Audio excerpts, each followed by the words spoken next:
9 horas da manhã, Jornal Gente, repercutindo ainda as questões ligadas à tragédia no Rio Grande do Sul. E hoje a previsão é de tempo feio em Pelotas. Temperatura deve cair, chuva, vento, ciclone, como nós falamos há pouco aqui no programa. E a cidade de Pelotas está em alerta por conta dessas condições climáticas. Nós vamos conversar ao vivo agora com a prefeita de Pelotas, Paula Mascarenhas, que vai contar para a gente como é que a cidade está se preparando para esse que deve ser o pico da crise climática no sul do país. Prefeita, seja bem-vinda aqui ao Jornal Gente, da Rádio Bandeirantes, da Band News TV. Como é que está a preparação aí na cidade? Quais foram as providências tomadas para evitar ainda mais estragos por conta dessa chuvarada toda? Bom dia. Bom dia a todos vocês, bom dia aos ouvintes da Rádio Bandeirantes. Nós estamos realmente passando pelo pico, provavelmente, né? Pelo pior momento, pelo momento mais crítico de todo esse processo de crise climática sem precedentes, né, que a gente vem enfrentando aqui no Rio Grande do Sul. Em Pelotas, né, toda essa crise chegou um pouco depois, então isso nos deu uma vantagem, né, nos deu um tempo de preparação, tanto para chamar pesquisadores, né, cientistas, especialistas para nos orientarem, quanto para determinar áreas de risco na cidade e prevenirmos a população, né, pedirmos a evacuação de áreas de risco, ajudarmos as pessoas a saírem de casa e, ao mesmo tempo, também nos deu tempo de reforçarmos o nosso sistema de contenção de cheias, que é bastante robusto. Pelotas é uma cidade muito baixa e rodeada por águas. Canal São Gonçalo, a Lagoa dos Patos, o Arroio Pelotas, enfim, é muita água. E nós temos enfrentado, né, já estamos há mais de 3 semanas, né, nesse processo todo. E ontem, acho que podemos dizer que ontem tivemos o dia mais difícil. Acho que chegamos ontem ao clímax, digamos, né, desse processo de crise climática, com a elevação do nosso canal São Gonçalo a um nível, assim, recorde, inédito na história, de 3 metros e 13 centímetros. Para vocês terem uma ideia, a maior enchente da história havia sido aquela de 1941, quando chegou a 2,88. Nós chegamos ontem a 13,13, mas felizmente nós não tivemos novas áreas alagadas por conta disso.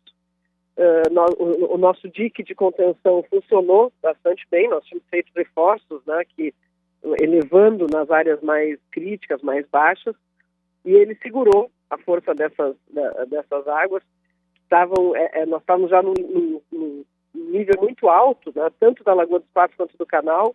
E ontem veio um vento desfavorável, um vento leste que empurrava as águas da lagoa para a nossa costa, e junto com isso chuva, né, não só em Pelotas como em toda a região. Então se juntaram todos os fatores, né, montando um cenário muito negativo. Mas felizmente, me parece hoje, eu estou me encaminhando para a reunião na sala de situação, onde a gente começa ouvindo justamente os meteorologistas e os hidrólogos, me parece, né, estou a caminho dessa reunião, passando pela cidade aqui, que nós vamos ter um dia um pouco mais tranquilo. As águas já baixaram, o canal, depois de atingir esses 13, foi diminuindo aos poucos, porque o vento foi diminuindo também, e hoje, agora, nesse momento, nós estamos em 3 metros e 5 centímetros, que é um nível muito alto, né?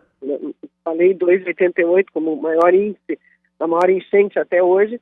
Nós estamos em 13,5, mas diminuiu bastante, esses 8 centímetros são importantes. As águas que tomavam algumas avenidas da cidade já diminuíram, mas nós seguimos com áreas alagadas. Né? A colônia de pescadores E3, que fica à beira da Lagoa dos Patos, assim como a Praia do Laranjal, não balneário, mas que é muito populoso, é um bairro da cidade, que tem uma parte chamada Val Verde, que também segue com águas dentro das casas. Então, a gente ainda está numa situação muito grave, mas me parece, né, me arrisco a dizer nesse momento que passamos pelo pior momento, pelo momento mais crítico, felizmente sem maiores danos do que aqueles que nós já tivemos no início dessa catástrofe climática. Prefeita, muito bom dia, bem-vindo aqui ao nosso programa. A gente vem acompanhando aqui diariamente, né, minuto a minuto, no Grupo Bandeirantes de Comunicação, toda essa tragédia que se abateu sobre os gaúchos. Eu gostaria de saber da senhora o seguinte: já é possível formular, digamos assim, chegar a alguma conclusão sobre o que é que... Porque assim, eu já vi, todos já vimos enchentes, desastres naturais muito graves, não só no Brasil, como no mundo inteiro, etc. A gente teve notícia disso, né, no Brasil e no mundo, mas algo como o que aconteceu no Rio Grande do Sul, com as proporções que atingiram no Rio Grande do Sul, isso eu nunca vi. Não tenho memória de ter visto nada parecido. Já é possível imaginar ou concluir, né, o ideal seria já concluir de forma enfática, o que é que causou tudo isso? Porque Olha, assim, a alegação de mudanças climáticas parece uma coisa tão fácil, né, de se atribuir. Isso tem a ver com a conjunção de fatores, tem a ver com talvez com a falta de providências do poder público, no sentido de proteger as populações das cidades de um evento dessa natureza. O que é que aconteceu que essa tragédia adquiriu essas proporções no Rio Grande do Sul, prefeita? olha, eu acho difícil de se dizer isso com muita segurança nesse momento. Os próprios especialistas nessas áreas não estão se arriscando a afirmar nada, com muita clareza e objetividade, porque certamente, isso é uma conjunção de fatores. Eu acho muito difícil de se dizer que ocorreu isso no Rio Grande do Sul por conta de decisões tomadas ou decisões não tomadas no Rio Grande do Sul. Me parece que nós estamos vivendo um problema planetário e as forças da natureza estão reagindo a uma forma de convivência estabelecida pela humanidade desastrosa. É isso que eu interpreto, é assim que eu interpreto. Eventualmente ocorre um problema na Ásia, eventualmente na Europa, outras vezes na América. Dessa vez foi aqui no Rio Grande do Sul. Claro, condições meteorológicas que se abateram aqui, os rios já estavam muito cheios, nós tivemos um problema climático lá em setembro. Então, são muitas conjunções que se juntam. Acho que em alguns municípios eram muito vulneráveis, muito mais do que outros. Foram dizimados, destroçados. Talvez tenha havido um planejamento incorreto, mas, assim, nenhum município desses tinha 20, 30 anos de existência. Eram municípios muito antigos. Então, é difícil de determinar colocar responsabilidade num gestor ou mesmo numa geração de gestores. Eu acho que é uma questão muito mais profunda e mais ampla, que é esta relação da sociedade humana, do desenvolvimento econômico com a natureza. O conceito de sustentabilidade está muito mais nos discursos do que nas práticas, nas práticas de gestão, nas tomadas de decisão. Acho que isso é um alerta, claro que para nós muito forte. Isso vai exigir de nós aqui no Rio Grande do Sul decisões imediatas e muito fortes, uma revisão completa do nosso desenvolvimento urbano em cada município. A senhora entra num ponto muito importante agora, viu, prefeita? Sim. A gente sabe que agora a prioridade dos senhores é o emergencial, né? Mas, apesar dessa tragédia sem precedentes, o que ficou evidente foi a falta de investimento em prevenção, que é justamente o que a senhora está falando, que o que poderia, pelo menos ter atenuado aí o quadro. A senhora entende que depois dessa tragédia, isso tende a mudar não só no Rio Grande do Sul, mas na realidade brasileira em outras regiões? Eu acho que sim, porque assim, a gente tem como prefeita visto eventos cada vez mais frequentes que convidam prefeitos para falar sobre a crise climática. Era algo muito distante, eu digo isso, assim, faço um depoimento. Sempre achei, olha, é um assunto importante, é um assunto que está chegando, mas não era. Se me perguntasse qual é a primeira prioridade do município, não seria essa. Porque os municípios brasileiros têm muitos problemas. Nós temos problemas de saneamento básico, problemas que é uma coisa que obviamente tem que vir antes de qualquer outra, porque diz respeito à saúde, diz respeito também ao meio ambiente, enfim. O que eu quero dizer é que essas coisas pareciam distantes. E assim como pareciam para mim, pareciam para a maioria dos gestores, para a maioria das pessoas, a verdade é essa.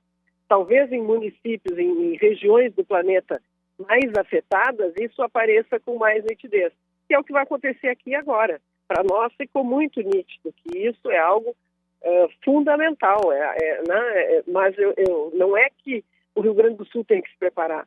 O planeta tem que se preparar, né? Os países têm que se preparar e tem que mudar a sua forma não só de gestão, né, das questões de sustentabilidade, de desenvolvimento dessa relação que não pode ser antagônica, mas também a relação de convivência mesmo, né? Algo que, enfim, muito amplo e muito profundo, que precisa ser discutido. E passa pelas questões também muito objetivas, que é isso, como eu estava falando, desenvolvimento, expansão imobiliária, né? Desenvolvimento urbano. Pelotas, por exemplo, é uma cidade muito plana, muito baixa, como eu disse para vocês, tem muitas áreas de banhado, muitas das quais foram ocupadas ao longo de décadas.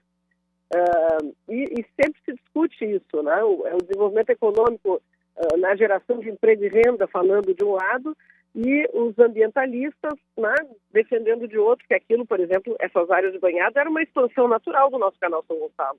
Hoje nós vimos isso, muitas dessas áreas estão alagadas, algumas ainda são banhadas, porque a gente conseguiu conter a especulação imobiliária. Se não tivéssemos contido, teria sido pior essa tragédia aqui. Mas e daqui para frente, né, como pensaremos? Acho que infelizmente, o Rio Grande do Sul, quer dizer, uma região do Brasil, precisou viver essa catástrofe para chamar a atenção do quanto tudo isso é grave e o quanto tudo isso está aqui. Não é assunto para daqui a algumas décadas, é assunto para ontem, na verdade. Nós precisamos olhar para isso em todos os níveis, não só no nível municipal, claro, no nível estadual e, sobretudo, no nível federal, porque é onde estão os recursos, né? No nosso sistema, os recursos estão concentrados na União. Então, é preciso que a União tome à frente desse processo todo de conscientização e de mudança de hábitos e mudança também de forma de gestão. Uhum. A gente está falando com a prefeita de Pelotas, Paula Mascarenhas, ao vivo aqui no Jornal Gente. Prefeita, então, também falando um pouco na prática agora, torcendo para que, de fato, o pior do desastre climático já tenha passado e, a partir de agora, se comece a planejar o que vem depois. O que é que, na visão da senhora, precisa mudar na cidade? O que é que vai ter que ser reconstruído? E tem dinheiro para isso, prefeita? Essa pergunta, dinheiro não tem. Os municípios, né, ficam com a menor fatia do bolo tributário. Podem até dizer, elas vêm a conversa municipalista, mas é a realidade. Nós ficamos com 15%, 16% do bolo tributário, então os investimentos não partirão dos municípios, porque não existe a menor possibilidade de altos investimentos. Aqui em Pelotas, a gente sabe que precisa, em primeiro lugar, fortalecer o nosso sistema de contenção, que funcionou bastante bem. É um sistema que que é lá dos anos 50, o principal DIC, outros foram construídos depois, inclusive há pouco tempo, em 2015, o mais recente. Mas temos que fortalecer ainda mais esses DICs de contenção, temos que fortalecer, fazer um DIC mais robusto na nossa Praia do Laranjal, temos que buscar outras formas inovadoras, enfim, apoio na tecnologia para as casas de bombas. A gente tem algumas ideias já estamos discutindo isso. Vamos lançar um plano agora dentro das possibilidades do município de recuperação imediata, né, e apoio também à economia. Devemos fazer isso amanhã. Já amanhã mandando o projeto de lei para a Câmara de Vereadores. Mas vamos apresentar projetos para o governo federal e para o governo do estado, pedindo apoio para alguns projetos mais elaborados de engenharia, enfim, que tenham em vista como objetivo fundamental a prevenção. E, claro, vamos ter que repensar e nos debruçar sobre essas questões de desenvolvimento urbano. Claro, nós estamos num ano eleitoral, né? No caso, é o meu último ano, eu estou no segundo mandato. certamente os próximos gestores, os candidatos a prefeito, vão ter também que se debruçar sobre essas questões e colocar isso como prioridade nos seus planos de governo. Queria agradecer à prefeita de Pelotas, Paula Mascarenhas, falando ao vivo aqui no Jornal Gente. Prefeita, obrigada, um bom trabalho para a senhora, hein? Muito obrigada, bom trabalho também, até a próxima. São 9h15, pausa rápida.